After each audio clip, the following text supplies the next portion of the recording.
Haryana express देख रहे हैं आप और मैं हूं आपके साथ जावेद अली। बुलेटिन में हरियाणा से जुड़ी हर खबर आप तक पहुंचाएंगे, लेकिन उससे पहले एक नजर हेडलाइंस की ओर।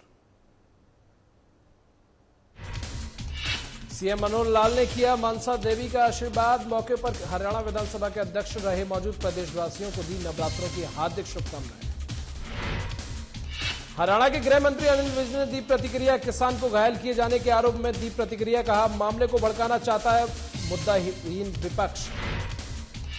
लगातार बढ़ रही महंगाई से लोग परेशान। गैस की कीमतों में फिर आई बढ़ोतरी। गृहिणियों ने की सरकार से महंगाई पर अंकुश लगाने की अपील। किसानों ने खेल मंत्री और सांसद का किया विरोध। विरोध के दौरान एक किसान हुआ घायल। व्यवस्था सुधारने के लिए भारी पुलिस बल तैनात। नवरात्रों पर मंदिरों में हुई श्रद्धालुओं की उमड़ी भीड़। भक्ति और श्रद्धा भाव से श्रद्धालु आ रहे। मंदिर दुकानों पर दिखी चहल पहल। और बुलेटिन की शुरुआत करेंगे पंजाब के मुख्यमंत्री चरणजीत सिंह चन्नी शुक्रवार को हरियाणा के मुख्यमंत्री मनोहर लाल से उनके चंडीगढ़ स्थित आवास पर शिष्टाचार भेंट करने पहुंचे। इस अवसर पर पूर्व मुख्यमंत्री मनोहर लाल ने फूलों का गुलदस्ता देकर उनका स्वागत किया।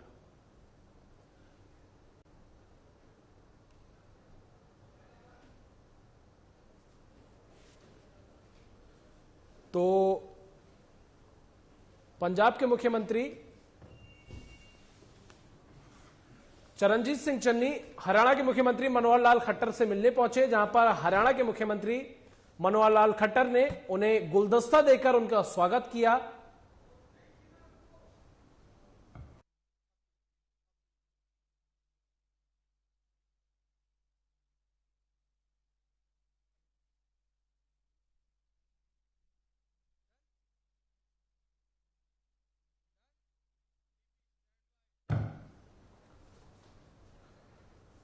तो हरियाणा के मुख्यमंत्री मनोहर लाल ने आज माता मनसा देवी मंदिर में पूजा अर्चना कर महामाई का आशीर्वाद लिया और मौके पर पंचकुला माता मनसा देवी मंदिर में कॉरिडोर और वाटिका पार्किंग का उद्घाटन भी किया। और इस मौके पर हरियाणा विधानसभा के अध्यक्ष ज्ञानचंद्र गुप्ता भी मौजूद रहे।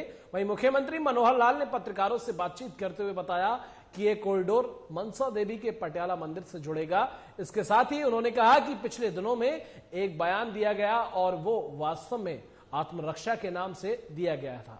इस बयान को वापस लेता हूं। वहीं इस अवसर पर प्रदेशवासियों को नवरात्रों की शुभकामनाएं देते हुए मुख्यमंत्री ने कहा कि आज नवरात्रि उत्सव के दूसरे दिन उन्हें माता मनसा देवी के दर्शन करने का शुभ अवसर प्राप्त हुआ। वहीं इस अवसर पर उपायुक्त और माता मनसा देवी पूजा स्थल बोर्ड के मुख्य प्रशासक विनय प्रताप सिंह के साथ कई गणमान्य व्यक्ति मौजूद रहे।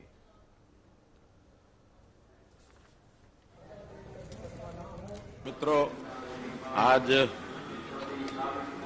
शक्तिदायिनी मां मनसा देवी के पवित्र मंदिर में नवरात्रों के इस अवसर पर आज दूसरा नवरात्रा है। मुझे भी मां के दर्शन करके उनकी कृपा मिली है। मैं आज इस अवसर पर कुछ कार्यक्रम जो इस मंदिर परिसर में ही जिनका उद्घाटन किया गया है, जिसमें श्री वाटिका पार्किंग है और न्यू कॉरिडोर जो मैं देखा है, जो माता मनसा देवी टेम्पल और पटियाला टेम्पल को जोड़ता है, ये एक न्यू कॉरिडोर का इसका उद्घाटन किया गया है। शक्ति स्तंभ कालका और पिंजौर यानी मंदिर मां काली माता के मंदिर को जाने के लिए जो दोनों रास्ते हैं उन पर शक्ति स्तंभ इनका भी उद्घाटन किया गया है। ये सब मिलाकर के 4 करोड़ 40 लाख रुपए की लागत से बनने वाले ये चारों प्रोजेक्ट थे। एक प्रकार से जब से ये मां मनसा देवी और काली मां मंदिर का सरकार ने अधिग्रहण किया है, टेकओवर किया है, तब से मैं देख रहा हूं कि 1991 से लेकर के आज 2021 30 साल की इस यात्रा में मंदिर के परिसर में लगातार हम लोग आगे बढ़ रहे हैं।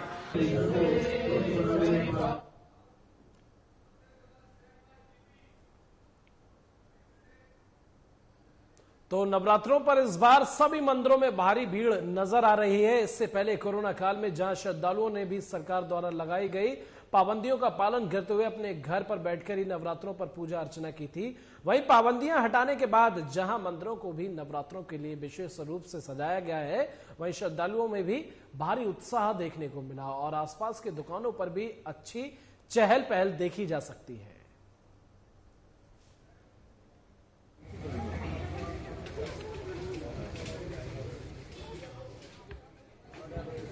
सब लोगों के लिए परमात्मा सुख शांति माता रानी रखे, सबकी मनोकामना पूर्ण होते रहे, सबके काम धंधे नौकरी जो उनके बच्चे हैं हम लोग करते हैं, सामाजिक कार्य में सब सुख शांति से कार्य करते रहें और घर में और संसार में सुख शांति हो। माता रानी जी की कृपा पहले की तरह सब पर असीम कृपा बनी रहे, सबके काम निर्विघ्न होते रहें और सबकी यही मनोकामना है। जो भी यहाँ मन्नत कोई मांगते हैं उनकी सच्चे दिल से सभी मनोकामना पूर्ण होती हैं। महामाया माँ जंगला माली जी की फुल कृपा है, जो भी इस दरबार से आता है कभी खाली नहीं जाता। महामाया सबके भंडारे भरती है, सिर्फ आदमी की अपनी नीयत सच्ची होनी चाहिए और सच्चे दिल से आदमी इस दरबार में आता है, कभी वो खाली नहीं जाता। माता रानी सबके भंडारे भरे रखे और सुख शांति दे। इसमें कोई दो राय नहीं है कि नवरात्रे आ चुके हैं महारानी जी के और ये बड़ी कृपा है महारानी जी की कि अब की बार कोरोना में थोड़ी सरकार ने भी ढील दी है और लोग भी थोड़े से जागरूक हैं। देखो इसमें जहाँ तक तंत्र है कि जिस हिसाब से देखा जा रहा है कि लोग कोविड का तो चलो जगह बहुत लोग खुल के आ रहे हैं, इसलिए जगह डिस्टेंस तो नहीं मेंटेन किया जा सकता, लेकिन हमारे यहाँ मंदिर में ये प्रतिबंधित है कि बिना मास्क लगाए कोई भी नहीं आता और साथ में ही उनको सैनिटाइज जरूर करवाते हैं, उनके हाथ और पांव सैनिटाइज कराते हैं। ये हम जरूर पालन कर रहे हैं इस मंदिर में। माता जी के मंदिर में जो है यहाँ इस बात का खास ध्यान रखा जा रहा है। बस यही देखो हिंदुओं में तो सबसे पहली बात मुराद क्या है, सर्वे भवन्तु सुखिनः वाली मुराद है कि सारा संसार सुखी रहे, निरोग हो और सुख शांति से जीत करें। हमारे समाज के लिए सर्दी नवरात्रि जो है बड़े शुभ हों। तो हम शुरू से ही बहुत मानते हैं। इनफैक्ट अगर यमुनानगर के अंदर जंगला वाले माता जी हैं तो हम सबसे यहाँ पे कोरोना कुछ नहीं कर सकता था जब तक जंगला वाले माता जी का हाथ है। और बहुत अच्छा लगा इतने टाइम बाद माता जी का सब दरबार वगैरह ओपन हुआ है। इस बार जागरण की भी परमिशन मिली है, बहुत अच्छा लगा। बस भगवान ये कोरोना जैसी बीमारी जल्दी जल्दी हटा दे और सबको स्वस्थ रखे। और हरियाणा के विधानसभा अध्यक्ष ज्ञानचंद गुप्ता ने सभी देशवासियों को नवरात्रि की शुभकामनाएं दी। उन्होंने कहा कि ये पावन पर्व हर किसी के जीवन में हर्ष उल्लास भरे और मां दुर्गा का आशीर्वाद सब पर बना रहे।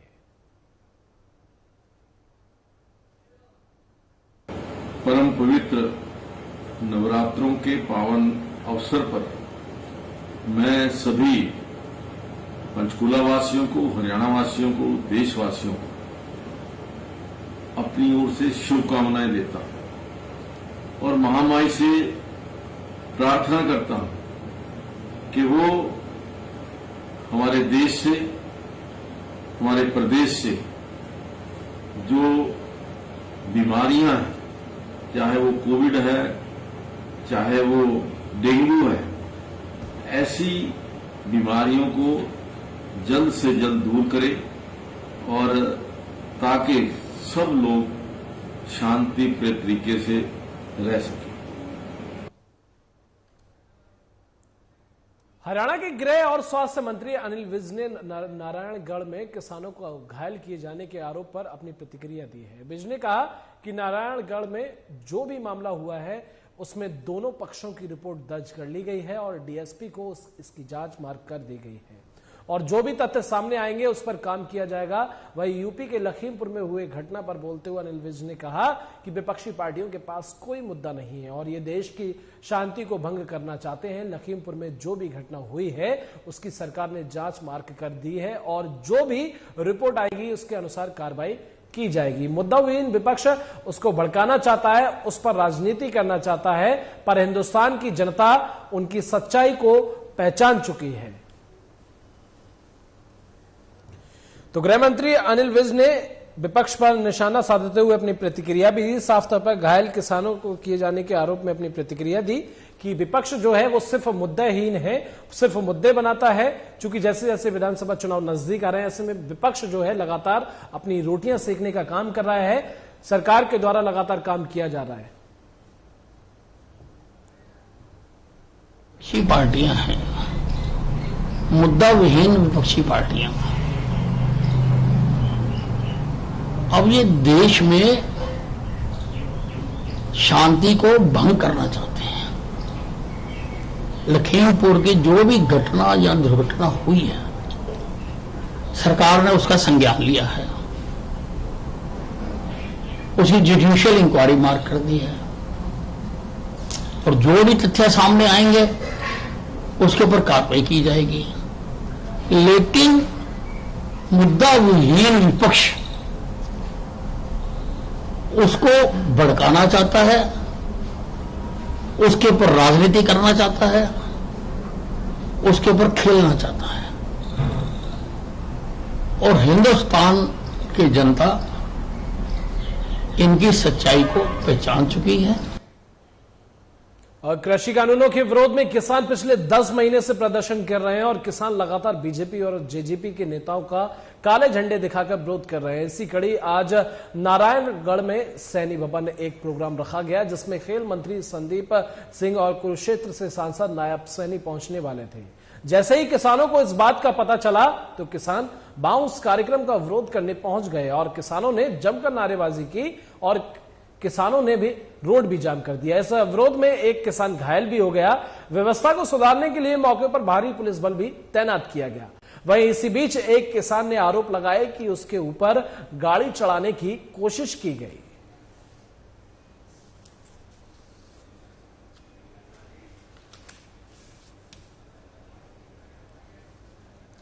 तो पिछले 10 महीने से लगातार किसान जो हैं वो प्रदर्शन दे रहे हैं और कृषि बिल को लेकर लगातार किसानों का जो प्रदर्शन है जारी है। ऐसे में बीजेपी और जेजेपी को लेकर किसानों ने लगातार आरोप भी लगाए।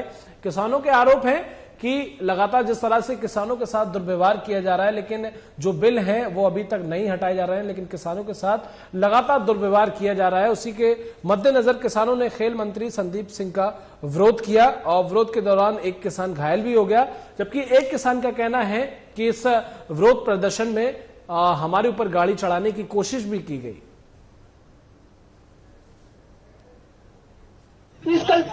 यहाँ पे खड़ा था पीछे, मतलब कि गड्डी आई, गड्डी कट मार का मेरा मार का गई है जी। मैं काला झंडा लेकर विरोध करना था, मैंने और कुछ मेरा वो नहीं था जी। मैं विरोध करने के उसमें मत शर्माया था जी। उन्हें कट मार का गड्डी मेरे ऊपर चढ़ा का गई। नायब सैनी के काफिले की गाड़ी थी जी। मैं नीचे गिर गया, मैंने कोई सोधी नहीं थी, ना मैंने देखी गड्डी कौन सी, पर नहीं होता नायब सैनी के पीछे थी गड्डी। मेरी लत में दर्द है, उठा नहीं जा रहा जी। मैं साइड में खड़ा था जी, काला झंडा मेरे हाथ में था जी। जानबूझ का मारा जी, जानबूझ का भी किसानों को शब्द सिखाया जाए जी, जान का जी। यूपी वाली घटाना चाहते जिन्हें, वो तो बाल बाल में बच गया, नहीं मेरे ऊपर गड्डी चढ़ा देते ने। शिकायत है, मैनू इंसाफ चाहिए जी, बस और कुछ नहीं। देखो आज नारायणगढ़ के अंदर जो नायब सैनी बार बार, जबकि इनका यहाँ से कोई लेना देना नहीं है, ये कुरुक्षेत्र के सांसद हैं और अम्बाड़े के अंदर लोगों को जातिबाजी के बीच में भड़काने का काम करते हैं। सैनी समाज सभा का नाम रखकर और प्रोग्राम करते हैं। जैसे पहले इन्होंने जाट नॉन जाट का जहर फैलाया था, ऐसे ही एक जाट फिर दोबारा एक जहर फैलाना चाह रहे हैं। और जो हमारे नारायणगढ़ के अंदर इसमें विरोध कर रहे थे, और विरोध हमारा साथी एक साइड में खड़ा था और हमें भी पता लगा, हम भी पहुंचे हैं, वो झंडा लेके साइड में काला झंडा दिखा रहा था, उसके ऊपर कट मार के हमारे साथी के ऊपर इन्होंने गाड़ी चढ़ाई जानबूझकर। जैसे यूपी के अंदर इन्होंने कानूनी हरकत किया, ऐसे ही ये हरियाणा के अंदर भी करने लग गए हैं। और हमारे साथी के जो टांग के ऊपर काफी चोट लगी है, उसका मांस फट गया, वो पता नहीं टूट गया। तो अभी जब हॉस्पिटल में जाएंगे तो ही पता लगेगा। सर आज सैनी समाज धर्मशाला में सैनी समाज की तरफ से कार्यक्रम आयोजित किया गया था। कोरोना से संबंधित सराहनीय कार्यों के लिए इनाम डिस्ट्रीब्यूट करने थे, बांटने थे इनाम। तो उस संबंध में उन्होंने chief guest Moolchand Sharma ji transport minister जी को इन्वाइट किया गया था। सुबह 10 बजे का प्रोग्राम था। तो मूलचंद शर्मा जी ठीक ठाक अपने प्रोग्राम में पहुंच चुके थे। उसके बाद हमें सूचना मिली थी कि किसान वहाँ पे 15 से चौक पे इकट्ठे हो रहे हैं, ठीक है, इस प्रोग्राम को डिस्टर्ब करने के लिए, इसमें इसको जानबूझ के मतलब इसमें दखलंदाजी करने के लिए इकट्ठे हुए थे काफ़ी किसान, ठीक है। तो इसके बाद हमें पता चला था कि बैरिकेड तोड़ के कोशिश कर रहे हैं अंदर आने की, ठीक है। तो प्रोग्राम चल ही रहा था, तो उस टाइम तो प्रोग्राम चलो पूरा हुआ था, तो उस टाइम मंत्री जी तो निकल लिए थे वहाँ से। उसके बाद में क्या हादसा हुआ है उसके बारे में मैं आपके पार्टी में था, और आगे मंत्री जी को जहाँ पे लेके जाना था अगले प्रोग्राम में, वहाँ लेके जा रहा था। मेरे को पीछे प्रोग्राम में अभी कुछ जांच करूंगा, जैसे जो भी नियम अनुसार कार्रवाई किसान हो चाहे अन्य कोई भी जिसकी भी गलती मिलेगी उसके खिलाफ नियम अनुसार कार्रवाई अमल में लाई जाएगी। और लगातार बढ़ रही रसोई गैस की कीमतों में एक बार फिर से 15 रुपए की बढ़ोतरी देखी गई। इसके चलते एक बार फिर गृहिणियों के रसोई का बजट बिगड़ गया। एक तो पहले से ही लोग कोरोना की मार झेल रहे हैं, दूसरी तरफ लगातार बढ़ रही महंगाई ने लोगों की कमर तोड़ कर रख दी है। वहीं हरियाणा डेमोक्रेटिक फ्रंट की नेत्री चित्रा सरवारा ने रसोई गैस की लगातार बढ़ती कीमतों पर सरकार को घेरते हुए कहा कि सरकार लोगों का बेवकूफ बनाने में लगी हुई है और इसके लिए उन्होंने एक छोटा सिलेंडर निकाल दिया है, जिससे लोगों को लगे कि रसोई गैस सिलेंडर के दाम कम हो गए हैं। वहीं गृहिणियों ने सरकार से महंगाई पर अंकुश लगाने की अपील की है। कहा कि महंगाई को लेकर सरकार कम करे, जिससे कि आम आदमी अपना गुजारा कर सके।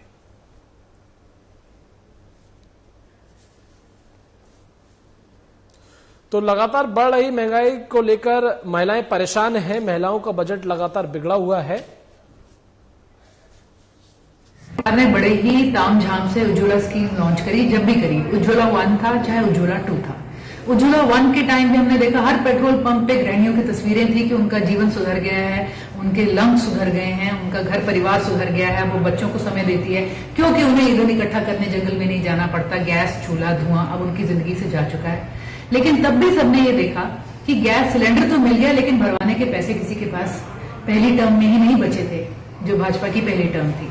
उज्ज्वला 2 के अंदर हम देख रहे हैं कि सब्सिडी नाम मात्र 0-1-2 रुपए पे आके टिक गई। जिस तरह से सरकार ने बड़ी चालाकी से स्कीम को फॉर्मुलेट करा और अब इसके दाम बढ़ाए जा रही है। आपके घर चूल्हा तो आ जाता है, लेकिन वो या तो किसी स्टैंड की तरह इस्तेमाल करते हैं या लोग सोचते हैं इसे लोहे के वजन ही बेचते हैं, क्योंकि दोबारा भरने का अब पैसा किसी के पास नहीं बचा है। आमदनी का कोई स्रोत लोगों के पास नहीं बचा है। गरीब जनता गरीब से गरीब होती चली जा रही है और एक बार फिर लोग अपने जो है लक्कड़ चूल्हा और गोहे जो है जलाने शुरू कर दिए हैं। तो ये सिर्फ मात्र जो था इनका एक प्रमोशन था। और हरियाणा के यमुनानगर में चर्चित सूर्य पंडित की हत्या के मामले में सीआईए 1 की टीम ने बाड़ी माजरा निवासी शैंकी को गिरफ्तार किया है। आपको बता दें कि आरोपी को कोर्ट में पेश कर रिमांड पर लिया गया, जिससे आरोपी से अन्य आरोपियों के बारे में लगातार पूछताछ की जा सके। आपको बता दें कि यमुनानगर के हमीदा निवासी सूर्य पंडित पर दर्जनों युवकों ने 10 सितंबर को जानलेवा हमला किया था, जिस पर उसे पीजीआई चंडीगढ़ रेफर किया गया, जहां इलाज के दौरान उसकी मौत हो गई। जो सूर्य पंडित का मर्डर किया था उसमें नामजद है। इसको हमने कल अरेस्ट किया है शाम को, और इसने कबूला है कि मैंने अपने साथियों के साथ मिलकर सूर्य पंडित के चोटें मारी, जान से मारने की नीयत से चोटें मारी, और इतनी चोटें मारी उसकी वजह से इसकी दौरान इलाज पीजीआई में उसकी मृत्यु हो गई थी। हम इसका आज कोर्ट में पेश कर रिमांड लेंगे और भी अन्य साथी जो भी छुपे हैं उनके वारदात के बारे में भी उनके पूछताछ करेंगे इससे, और इनके साथ कौन कौन शामिल थे इसकी जांच कर रहे हैं। सर हत्याकांड क्या रहा था? हत्याकांड ने पुरानी वो बताई है, रंजिश बताई है पुरानी। इनके पहले भी आपस में लड़ाई झगड़े होते रहते थे। उसी बात को लेकर इन्होंने उसको 10 तारीख की सुबह इन्होंने उसको इतनी चोटें मारी हैं, चोटें की वजह से उसकी हत्या हो गई। और इसी के साथ हरियाणा के इस बुलेटिन में बस इतना ही। नमस्कार।